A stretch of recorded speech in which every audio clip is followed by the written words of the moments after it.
नमस्कार मंडळी, आज आपण बघणार आहोत झटपट तयार होणारी ही वांग्याची काचऱ्यांची भाजी। चला तर बघूया आपण याचं साहित्य। इथं मी 2 बारीक चिरलेले कांदे घेतलेत, 2 बारीक चिरलेले टोमॅटो, बारीक चिरलेली कोथिंबीर। आता इथं मी वांगी अर्धा किलो घेतली आहेत। वांग्याचे असे पातळ काप करून घ्यायचे आहेत, जेणेकरून वांगी लवकर शिजतात आणि कच्ची राहत नाहीत। आणि ही पाण्यात घालून घेतली आहेत म्हणजे काळी पडत नाही। त्याचं पाणी तुम्ही बघू शकताय किती चॉकलेटी झालंय।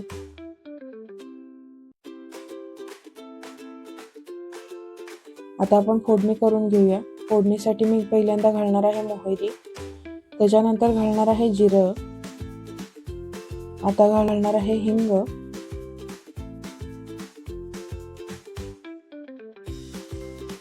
हळद। आता ही फोडणी आपण छानपैकी तडतडून घ्यायची आहे। आता यामध्ये बारीक चिरलेला कांदा घालून घ्यायचा।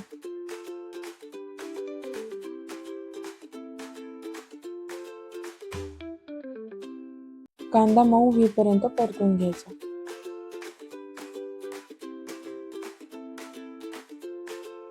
आता कांदा मऊ होत आला की यामध्ये आपण घालून घेणार आहोत बारीक चिरलेला टोमॅटो। टोमॅटो पण आता आपण परतून घ्यायचा आहे। तर इथं मी थोडंसं मीठ ॲड करणार आहे, मिठामुळे टोमॅटो लवकर शिजतो।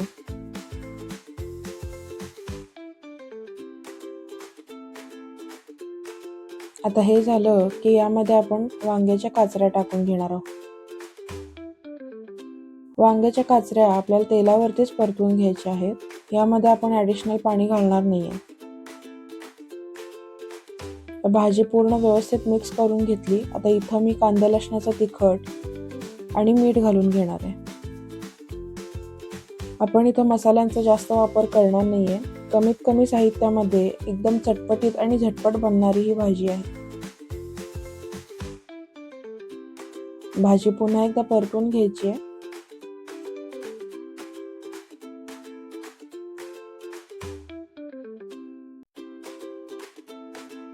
आता इथं 5 मिनिटांची एक वाफ काढून घेणार आहोत, जेणेकरून वांगी शिजतील। तुम्ही बघू शकता याला एक वाफ दिल्यानंतर वांगी छान मऊ पडली आहेत। आता इथं तुम्हाला जर तेल थोडं जास्त वाटत असेल तर तुम्ही शेंगदाण्याचे 2 चमचे कूट ॲड करू शकता। आणि सगळ्यात शेवटी भाजीवरती भरपूर कोथिंबीर घालायची, त्यानं भाजीचा स्वाद खूप छान वाढतो। इथं मी शेंगदाण्याचं कूट थोडं ॲड करून घेतलंय। आता भाजी पुन्हा परतून घेणार आहे। तयार आहे झटपट होणारी ही वांग्याची काचऱ्यांची भाजी। ज्यांना वांग्याची भाजी आवडत नाही अशीही लोक ही भाजी चाटून पुसून खातील।